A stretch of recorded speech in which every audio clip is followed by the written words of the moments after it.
नमस्कार बच्चों, आज हम आरंभ करते हैं बाल महाभारत कथा कक्षा 7वीं।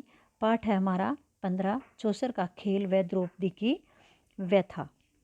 कथा जैसा भी द्रौपदी के साथ हुआ वह इस पाठ में हम पढ़ेंगे। क्या हुआ था?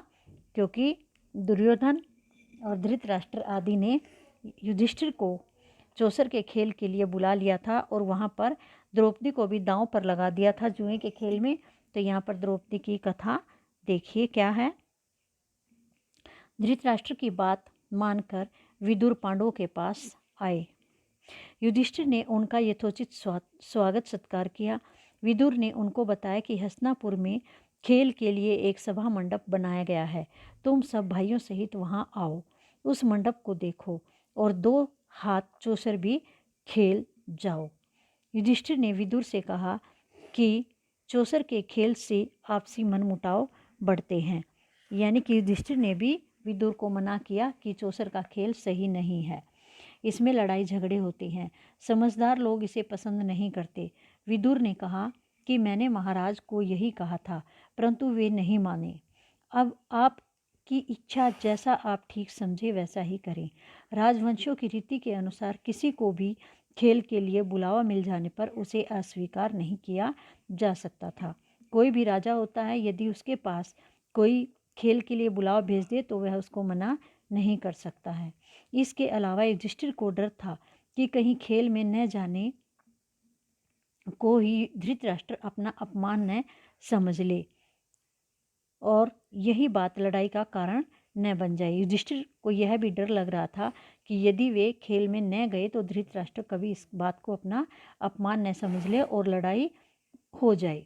युधिष्ठिर अपने परिवार के साथ हस्तिनापुर पहुंच गए। कुशल समाचार पूछने के बाद शकुनी ने कहा, युधिष्ठिर, खेल के लिए चौपड़ बिछा हुआ है, चलिए 2 हाथ खेल लें। युधिष्ठिर ने खेलने से मना किया, परंतु शकुनी और दुर्योधन ने अपनी चिकनी चुपड़ी बातों में लगा करके उसे मना लिया। युधिष्ठिर ने खेलने के लिए साफ मना कर दिया था, लेकिन शकुनी और दुर्योधन ने उनको अपनी चिकनी चुपड़ी बातों में फंसा करके मना लिया। सारा मंडप दर्शकों से भरा हुआ था। दुर्योधन की तरफ से शकुनी खेल रहे थे। दुर्योधन स्वयं ने खेल करके शकुनी से खिलवा रहे थे, शकुनी पासे फेंक रहे थे। पहले रत्नों की, फिर सोने चांदी की, रथों की, घोड़ों की, गायें, भेड़, बकरियां, दास दासी आदि सब की बाजी लगाई और युधिष्ठिर सब खो बैठे। यहाँ तक कि भाइयों के शरीर पर जो आभूषण और वस्त्र थे वे सब युधिष्ठिर हार गए। क्यों हार गए? क्योंकि शकुनी तो इस खेल में पूरे मंजे हुए खिलाड़ी थे और युधिष्ठिर को यह खेल इतना नहीं आता था, इसलिए यह सब कुछ हार गए। युधिष्ठिर ने नकुल, सहदेव, भीमसेन, अर्जुन आदि को भी दांव पर लगा दिया और सब हार गए। आखिर में युधिष्ठिर ने स्वयं को भी दांव पर लगा दिया। संपूर्ण सभा मंडप हाहाकार से गूंज उठा। उसी समय शकुनी ने युधिष्ठिर को कहा, यदि तुम अपनी पत्नी द्रौपदी को बाजी पर लगाओ तो तुम अपने आप को भी छुड़ा सकते हो। उनको दोबारा लालच दे रहे हैं कि किसी तरह से द्रौपदी को दांव पर लगा दे अपने आप को छुड़ाने के चक्कर में और द्रौपदी को भी हम जीत लें। जुए के नशे में चूर युधिष्ठिर ने अपनी पत्नी द्रौपदी को दांव पर लगा दिया और हार गया। चारों ओर से छी छी, कैसा घोर पाप है की आवाज़ें आने लगी। सभी लोग परेशान हो गए यह बात सुन करके, छी छी करने लगे कि यह तो घोर पाप है, ऐसा क्यों कर रहे हो। दुर्योधन ने विदुर से कहा कि वे रणवास में जाएं और द्रौपदी को लेकर आएं। विदुर ने कहा कि युधिष्ठिर स्वयं को बाजी में हार चुके थे, इसलिए वे द्रौपदी को दांव पर नहीं लगा सकते और बात भी यही सही होती है, जो स्वयं पहले ही हार चुका है वो दूसरे को दांव पर नहीं लगा सकता। प्रतिगामी ने द्रौपदी को सभा का सारा हाल सुनाया। फिर प्रतिगामी को भेजा गया और उसने जाकर के द्रौपदी को सभा के बारे में सारी बातें बताई।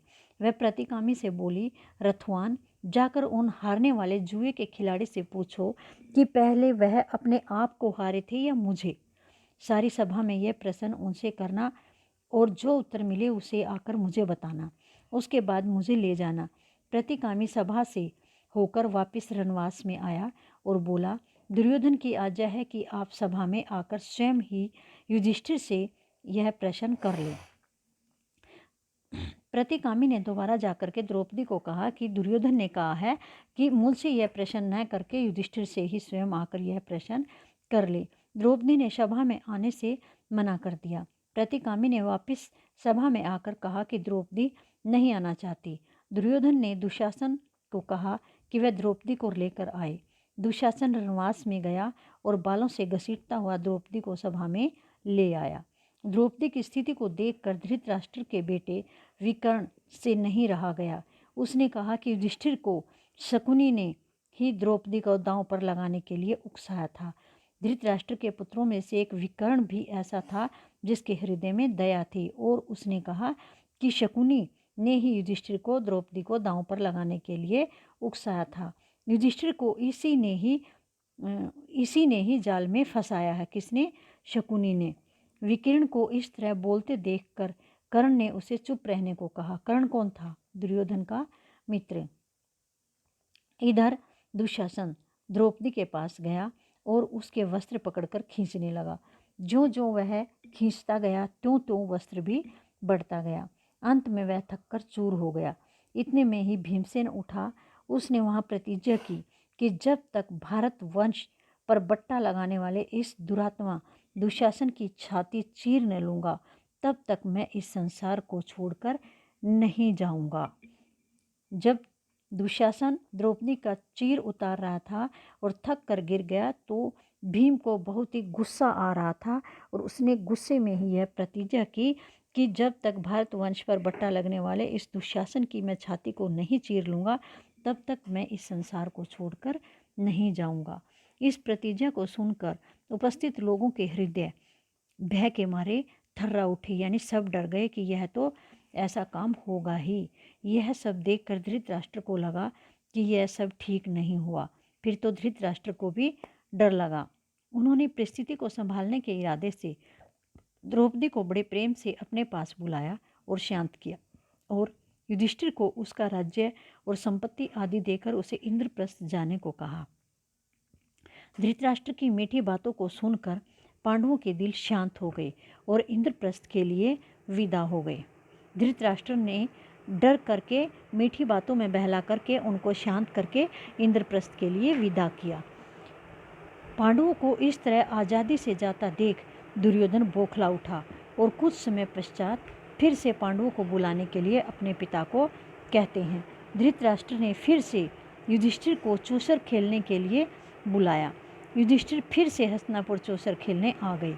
इस बार यह शर्त रखी गई कि जो चौसर में हारेगा वह 12 वर्ष वनवास और 1 वर्ष का अज्ञातवास करेगा। अज्ञातवास में उनका पता लग जाता है तो वह फिर से 12 वर्ष का वनवास करेगा। इस बार युधिष्ठिर फिर से चौसर में हार गए और शर्त के अनुसार 12 वर्ष का वनवास और अज्ञातवास के लिए चल पड़े। एक बार उनको धृतराष्ट्र ने समझा बुझाकर भेज दिया इंद्रप्रस्थ में। दोबारा से दुर्योधन ने फिर अपने पिता पर दबाव डाला जिससे दोबारा फिर युधिष्ठिर को जुए के खेल के लिए बुलाया गया और क्या शर्त रखी गई? जो इस बार हारेगा वह 12 वर्ष तक वन में रहेगा और 1 वर्ष अज्ञातवास में यानी छिपकर। यदि अज्ञातवास में उनका पता लग जाता है तो दोबारा से फिर उनको 12 वर्ष का वनवास करना पड़ेगा और 1 साल का अज्ञातवास यानी छिपकर। उनका कहीं भी किसी को भी पता नहीं लगना चाहिए। तो यह पाठ भी आपका पूरा हुआ और इस पाठ के क्वेश्चन आंसर मैं आपके पास भेजूंगी। वो आपको लिखने हैं और याद करने हैं और आपको अपने आप भी इंटरनल क्वेश्चन बनाने हैं।